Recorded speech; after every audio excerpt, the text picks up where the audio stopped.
think what drew me to hysteria is the refusal to perform, the refusal to behave as one knows they should.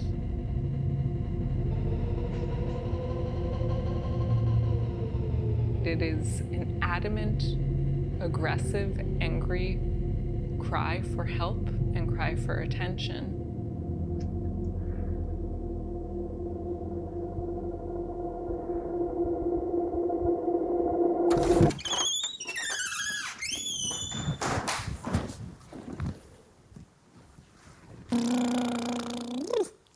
I'm Liz Magic Laser. That is on my birth certificate. Laser is a Lithuanian name that was lopped off at Ellis Island in 1905. And the laser was not invented until 1964. So it wasn't a double meaning at the time. And then magic, my father put in there on a whim when I was born because he thought that birth was magical. My background is in photography. I became a photographer, then filmmaker, video art maker. For about 5 years, I was heavily focused on how acting techniques are used by politicians and business leaders to engineer their performance, to maximize their persuasive capacities, to maximize their hold on power. In what was perhaps his most candid comment on this, the president said, among other things, quote, "We tortured some folks." We get more tonight from NBC's Andrea Mitchell. I would look first at the rhetoric of politicians, and then I looked closely at oratorical gestures. Unconditional humanitarian ceasefire. So starting later this morning. Think about those people making decisions for us, who are hurting us. Bring them into the room with us now. They are here. This led me into a focus on therapeutic techniques, jumping off from ideas about emotional memory and the way that psychological techniques are already at play for actors. Imagine the 3 people you most hate in the room. There's one standing here. In recent years, we've seen politicians perform a supposed resistance to behaving as they should and claim a more childlike position as the unruly leader. That positioning of who is throwing down the glove and who is more angry and able to perform it the most vehemently. It keeps bringing me back to this phenomenon. Convulsive States is an exploration of involuntary shaking or psychosomatic shaking as both the symptom of psychic stress and the solution for it. The exhibition consists of a hall of fitness mirrors that reflect one another, and on the 8 fitness mirrors, you see 8 different healing practitioners that use shaking in their practices as a treatment for psychic stress or disorder.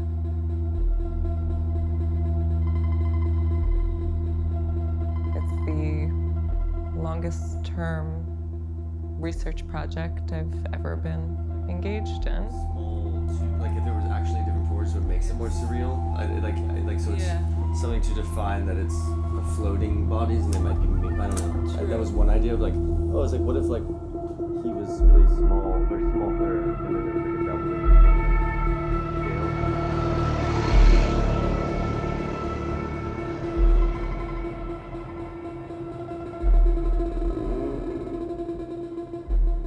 It all goes back to a photo art history class that I taught for 3 years at SVA. At the time, I became fascinated with the photographs of hysteria cases from the 19th century. These photographs were all part of Jean-Martin Charcot's medical research, where he was trying to discern what hysteria was.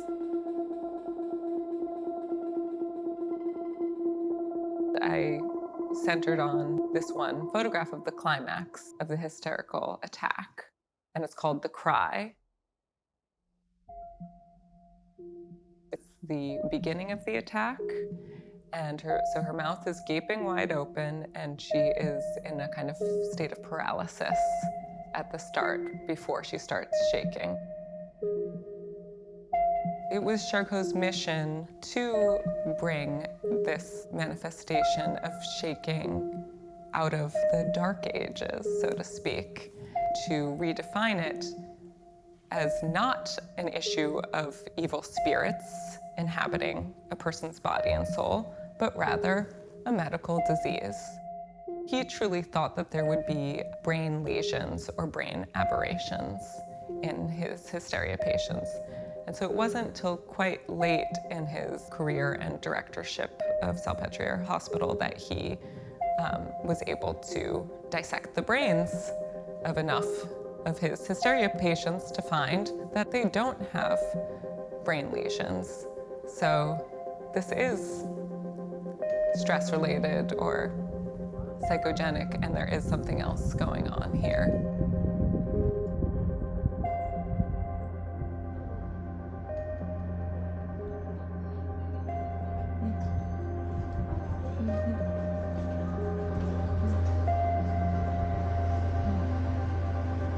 Au revoir.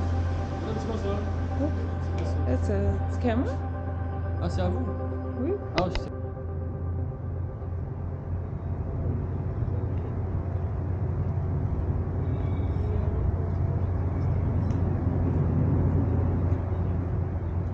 So I found myself in Paris and had one afternoon to myself and suddenly thought, why have I never just gone to this hospital? And I looked it up on my phone and saw I could get there in 45 minutes on the train.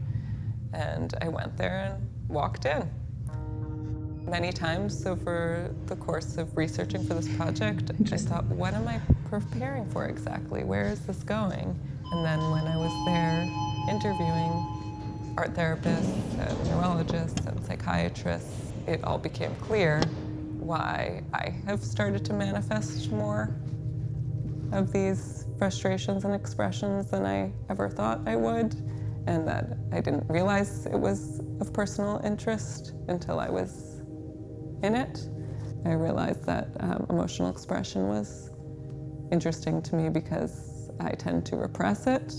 I used to be someone who cries very easily, but I wouldn't say I was hysterical.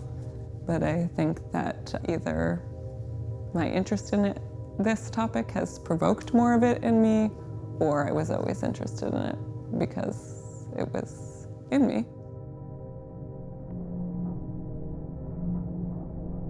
I think of this light is way brighter than I would have ever considered, but this does have the whole kind of holy, angelic.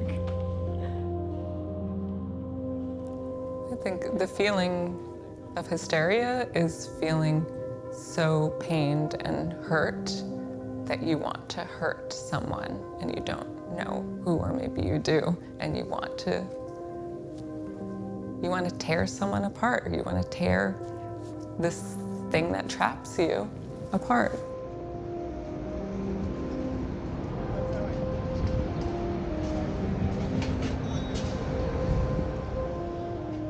It feels important to me to revisit this term of hysteria because it's still derogatory and it's still being used to silence people or label them such that no one will listen. And I think that it's worth looking at what is grating and unproductive about this phenomenon and what is essential and what is potentially curative and very worthy of being listened to in this act of resistance, which is what I believe it is. It's a performance of our resistance.